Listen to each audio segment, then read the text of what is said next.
தினமலர் ஆன்மீகம் நேயர்களுக்கு அன்பு வணக்கம். ஸ்ரீ மகாவிஷ்ணு அவருடைய 10 அவதாரங்கள், அதுல 9 அவதாரங்கள் பூமியில நிகழ்ந்து முடிஞ்சிருச்சு. 10வது அவதாரமாகிய கல்கி அவதாரத்துக்காக நாம எல்லாரும் காத்துட்டே இருக்கோம். சரி, பகவான் எப்போ வரணும்னு அவர் சங்கல்பம் வச்சிருக்காரோ அப்போ வருவார். ஆனால் மகாவிஷ்ணுவினுடைய கைகளில் இருக்கக்கூடிய ஒவ்வொரு ஆயுதத்திற்கும், கையில் வச்சிருக்கக்கூடிய சங்கிற்கும், அதே மாதிரி அவர் பயணிக்கக்கூடிய கருடன் வாகனத்திற்கும் எல்லாவற்றுக்கும் பின்னால ஏதோ ஒரு காரணமும் புராண கதையும் கண்டிப்பா இருக்கு இல்லையா? அந்த வகையில கருடாழ்வார் அவர் மகாவிஷ்ணுவினுடைய வாகனமாக ஆனது எப்படி? அதை பத்தி இன்னைக்கு தெரிஞ்சுக்கலாமா? காஷ்யப முனிவர் என்கின்ற சப்த ரிஷிகள்ல ரொம்ப முக்கியமான ஒரு முனிவர். அவருக்கு 2 பத்னிகள். ஒருத்தியினுடைய பெயர் கத்ரு, மற்றொருத்தியினுடைய பெயர் வினதை. இந்த கத்ருவும் வினதையும் காஷ்யப முனிவர் மூலமாக குழந்தை பெற்றுக்கணும் அப்படின்னு ஆசைப்படுறாங்க. முனிவர் அவங்க 2 பேர்கிட்டையும் அவரே கேட்கிறார், உங்களுக்கு எப்படிப்பட்ட பிள்ளைகள் வேணும் அப்படின்னு. அப்போ கத்ரு சொல்றா, எனக்கு 1000 குழந்தைகள் வேணும் அப்படின்னு. வினதை சொல்றா, எனக்கு ஒரே ஒரு அல்லது 2 குழந்தை அந்த மாதிரி இருந்தா போதும் அப்படின்னு. கத்ருனுடைய வேண்டுகோள் எப்படி இருந்தது அப்படின்னா, எனக்கு உலகத்தை அப்படியே ஆட்டி படைக்கிற 1000 பிள்ளைகள் இருக்கணும், நான் சொல்றதை கேட்குற மாதிரி இருக்கணும், அவங்க தான் நிற்கணும் எல்லாத்துக்கும், அப்படி ஒரு கர்வத்தோடு ஒரு அதிகார போக்கோடு இருக்கக்கூடிய பிள்ளைகள் வேணும் அப்படின்னு அவ கேட்டதுனால அவளுக்கு 1000 நாகங்கள் குழந்தைகளாக பிறந்தன. அடுத்தது வினதை, அவ 2 குழந்தைகள் தான் வேணும் அப்படின்னு சொன்னா இல்லையா? அவளுடைய கர்ப்பத்துல 2 அந்த கருமுட்டைகள் சேர்ந்தன. அந்த 2 கருமுட்டையில அவ என்ன பண்ணிட்டா, அவசரப்பட்டு ஆர்வத்துல ஒரு கருமுட்டையை அவள் எடுத்து பாதியிலேயே கீழே போடுகிறாள். அது முழுமையாக வளர்றதுக்கு முன்னாடியே. அப்படி வளர்ந்து அரைகுறையாக வளர்ந்த அந்த கருமுட்டை கீழே விழுந்ததுனால அது இடுப்புக்கு கீழே அதற்கு கால்கள் இல்லாத மாதிரியான ஒரு உருவமாக அந்த பிள்ளை பிறக்கிறது. அந்த பிள்ளைக்கு அருணன் அப்படின்னு பேர். இந்த அருணன் யார் அப்படின்னா, சூரிய பகவானுடைய அந்த கிரணங்கள் வருது இல்லையா, தினம் அதிகாலையில நாம சூரியோதயத்துக்கு முன்னாடி பார்க்கக்கூடியது அருணோதயம் அப்படின்னு பேர். அதாவது சூரியனுடைய உதயம் ஆகிறதுக்கு முன்னாடி அந்த கிரணங்கள், அந்த ஒளிக்கற்றைகள் நமக்கு வெளிச்சத்தை பரப்புது இல்லையா, அதற்கு அருணோதயம் அப்படின்னு பேரு. இன்னும் எளிமையா புரியுற மாதிரி சொல்லணும்னா, சூரிய பகவானுடைய 7 குதிரைகள் பூட்டிய தேர் இருக்கு இல்லையா, அந்த தேரினுடைய தேரோட்டியாக இருக்கக்கூடியவர் தான் அருணன். இந்த அருணன் யாருன்னா, காஷ்யப முனிவருக்கும் வினதைக்கும் பிறந்த பிள்ளை. இது பலருக்கும் தெரிந்திருக்காது. ஏன்னா அருணன் அந்த தேரை ஓட்டிட்டு வராருங்கிற வரைக்கும் தெரிஞ்சிருக்கும். ஆனால் அருணனுக்கு இடுப்புக்கு கீழே கால்கள் இல்லை அப்படிங்கிறது பலருக்கும் தெரிந்திருக்க வாய்ப்பில்லை. சரி, இது ஒரு பக்கம் அப்படியே இருக்கட்டும். இன்னொரு பிள்ளை சொன்னேன் இல்லையா, அந்த பிள்ளை தான் கருடன்.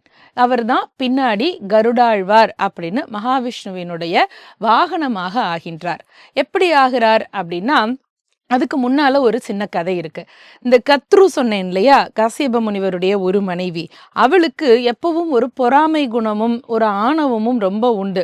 வினதையும் அவ 2 பிள்ளைகளையும் பார்த்து அவளுக்கு எப்பவும் பொறாமையா இருக்கு. ஆனா அவ வினதையினுடைய அப்பாவித்தனத்தை பயன்படுத்திக்கிட்டு தனக்கு அடிமையாக ஆக்கி வச்சிருந்தா. எப்படி அடிமையாக ஆக்கினா அப்படின்னா, ஒரு நாள் கத்ருவும் வினதையும் 2 பேரும் உட்கார்ந்துருக்காங்க அரண்மனையிலேயோ ஒரு இடத்துல உட்கார்ந்துருக்காங்க. வானத்துல மேல ஒரு வெள்ளை குதிரை ஒண்ணு தெரியுது. அந்த குதிரை முன்னாடிலாம் நம்ம புராணங்கள்ல பார்த்திருப்போம், குதிரைக்கு இறக்கை இருக்கும், அது பறக்கவும் பறக்கும், மண்ணுலையும் ஓடும் அப்படின்னு பார்த்திருக்கோமா? அப்படி ஒரு குதிரை அந்த குதிரை. நிஜமாவே முழுமையாக வெள்ளை நிற குதிரை தான். கத்ருவுக்கும் வினதைக்கும் ஒரு வாக்குவாதம் வருகிறது. என்ன வாக்குவாதம்னா, இந்த குதிரையை பாரு வெள்ளை வெள்ளையர்னு இருக்கு அப்படின்னு வினதை சொல்ல, கத்ரு சொல்றா, கிடையாது, குதிரை வால் கருப்பாத்தான் இருக்கு, முழுசா வெள்ளை இல்லை அப்படின்னு அவ சொல்றா. இல்ல, முழுசா வெள்ளையா தான் இருக்குன்னு வினதை சொல்றா. கத்ரு உடனே நயவஞ்சகமா அவளுடைய 1000 குழந்தைகள், யாரு நாகங்கள் இருக்கு இல்லையா, இந்த நாகங்களுக்கு ஒரு ஜாடையா அப்படி காட்டுறா. அதுல ஒரு 2 நாகம் போய் அந்த குதிரையினுடைய வாலை சுற்றிக்குது. இப்ப அந்த குதிரையை இங்க வா அப்படின்னு கூப்பிடுறாங்க. கீழே வருது அந்த குதிரை. பார்த்தா அதனுடைய வாலு கருப்பா இருக்கு. ஆனா அந்த வாலு கருப்பா இல்ல, அதுல நாகம் சுற்றி இருக்கு. வினதைக்கு அதை கேள்வி கேட்க கூட தெரியல, அப்பாவியா இருக்கா. சரி, இவ்வளவுதானே வாக்குவாதம் நடந்தது. அதுக்கு கத்ரு சொல்றா, நீ சொன்னது தப்பு, அதனால இனிமே நீயும் உன் பிள்ளைகளும் எனக்கு அடிமைகள்னு பொய்யா ஒரு நாடகம் ஆடி அவங்கள அடிமைப்படுத்தி விடுகிறாள். இது எப்ப நடந்ததுன்னா, கருடனும் அருணனும் ரொம்ப சின்ன குழந்தைகளாக இருந்தபோது. வளர்ந்து கொண்டே இருக்கிறார்கள். வினதையும் கருடன், அருணன் 3 பேரும் இந்த கத்ருவிற்கும் 1000 நாக குட்டிகளுக்கும் அடிமைகளாகவே வளர்றாங்க. பிள்ளைகள் வளர வளர அறிவு முதிர்ச்சியோட கேள்வி கேட்பாங்க இல்லையா? அப்படி ஒரு நாள் கருடன் கேட்குறான் அம்மாவை பார்த்து, நாம ஏம்மா இங்கே அடிமையா இருக்கோம் அப்படின்னு. இல்லடா, நான் பண்ண தவறுதான் அப்படின்னு அவங்க இந்த நடந்ததை சொல்லி முடிக்கிறாவ. அப்போ கருடன் சொல்றான், இந்த அடிமை தலையிலிருந்து நாம விடுபடணும்னா என்ன பண்ணணும் அப்படின்னு அவன் கேட்குறான். அப்போ அங்க வந்த ஒரு மூத்த பெரியவர் ஒருத்தர் சொல்றாரு, தேவலோகத்துல இருக்கக்கூடிய அமிர்த கலசத்தை எடுத்துட்டு வந்து எனக்கு கொடுத்தீங்கன்னா, யாருக்கு? கத்ரு கையில கொடுத்தா நாங்க யாரு இந்த நாக கூட்டங்கள் எல்லாம் அந்த அமிர்தத்தை குடிச்சு நித்திய வாழ்வு நாங்க எல்லாரும் பெற்றுக்குவோம். அதுக்கு நீ உதவி பண்ணினா உங்களை நாங்க விடுதலை பண்றோம் அப்படின்னு கத்ரு சொல்லிடுறா. இந்த கருடனும் அதை உண்மைன்னு நம்பிட்டு இங்கே இருந்து அவனுடைய ஆற்றலை பயன்படுத்தி தேவலோகத்துக்கு போறான். தேவேந்திரனுக்கும் கருடனுக்கும் ஒரு பெரிய சண்டை நடக்குது. அந்த சண்டையில தேவேந்திரன் தோற்று போயிடுறான். அமிர்த கலசத்தை கையில எடுத்துட்டு கருடன் விண்ணில் பறந்து வருகிறான். இப்போ வைகுண்டத்திலே இருந்து மகாவிஷ்ணு அதை பார்க்கிறார்.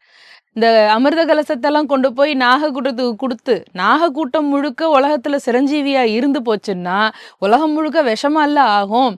யாருக்கு எந்த அளவுல அனுகிரகம் கிடைக்கணுமோ அந்த அளவுல தானே கிடைக்கணும். இவன் இந்த மாதிரி ஆர்வத்துல பண்றானே, தாயை விடுவிக்கணுன்றதுக்காகன்ட்டு மகாவிஷ்ணுவே நேராக வர்றார். கருடனுக்கும் அவருக்கும் வாக்குவாதம் நடைபெறுகிறது. அந்த வாக்குவாதம் சண்டையாகவே மாறுது.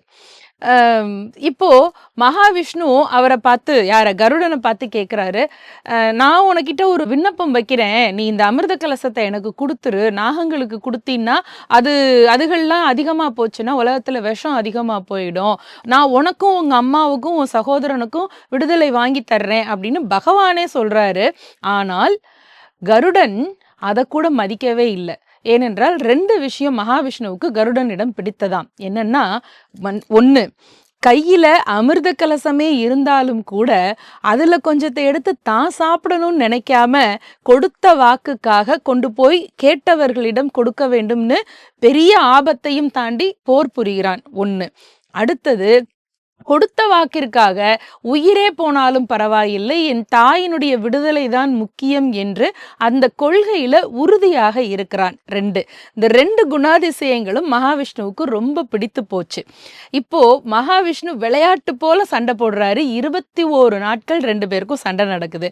21வது நாள் முடிவுல மகாவிஷ்ணு இப்போ கருடன் கிட்ட ஒரு விண்ணப்பம் மீண்டும் சொல்றாரு, நீ எனக்கு வாகனமாக ஆவாயா என்று. அப்போ கருடனுக்கு அவனுடைய அஞ்ஞானம் மறைந்து ஞானம் வெளிப்படுகிறது. பகவானை கண்டுகொள்ளுகின்றான். அதுவரைக்கும் அவன் மனதை கோபமும் அந்த வீராவேசமும் தான் மறைத்து கொண்டு இருந்தது. எப்படியாவது அம்மாவை காப்பாற்றணுங்கிற அந்த வேகத்துல தான் அவன் இருந்தான். ஆனால் பகவானுடைய அனுகிரகத்தினால அந்த நொடியில அவனுக்கு ஞானம் கைவர பெற்றது. பொலபொலன்னு கண்ணீர் விட்டு பகவானுடைய கால்களில் விழுந்து சரணாகதி அடைகின்றான். பகவானே, உங்கள் சித்தம் என்னுடைய பாக்கியம் அப்படின்னு சொல்லி சரணாகதி அடைகின்றான்.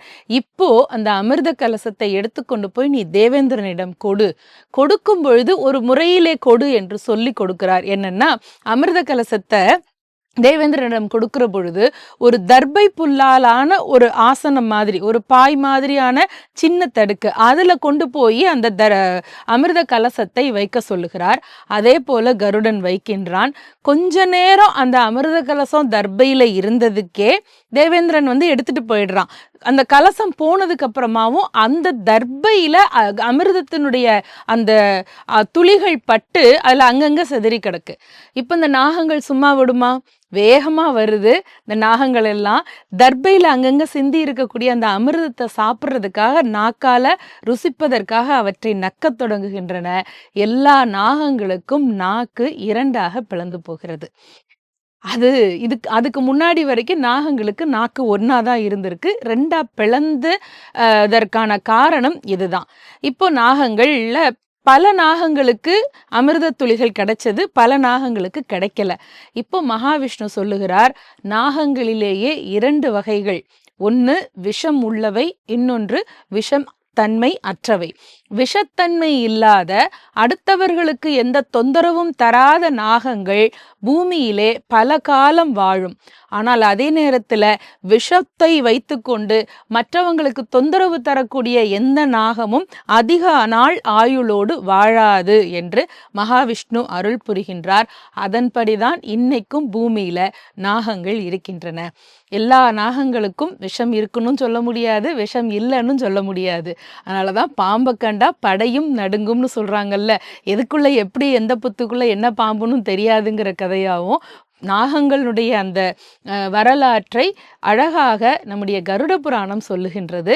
கருடன் மகாவிஷ்ணுவினுடைய வாகனமாக இருந்து மிகப்பெரிய ஒரு பாக்கியத்தை பெறக்கூடிய, பகவானுடைய திருவடியை தாங்கக்கூடிய பெரிய திருவடியாக அவர் மாறிவிடுகிறார் என்று சொன்னால், அப்பேற்பட்ட பாக்கியத்தை கருடாழ்வாருக்கு மகாவிஷ்ணு கருணையோடு அருளிய வரலாறு இந்த வரலாறு.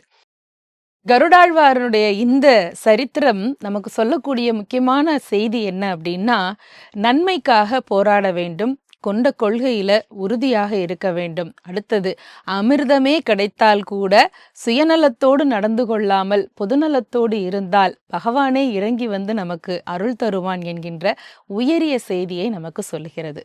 சரிதானா? நன்றி.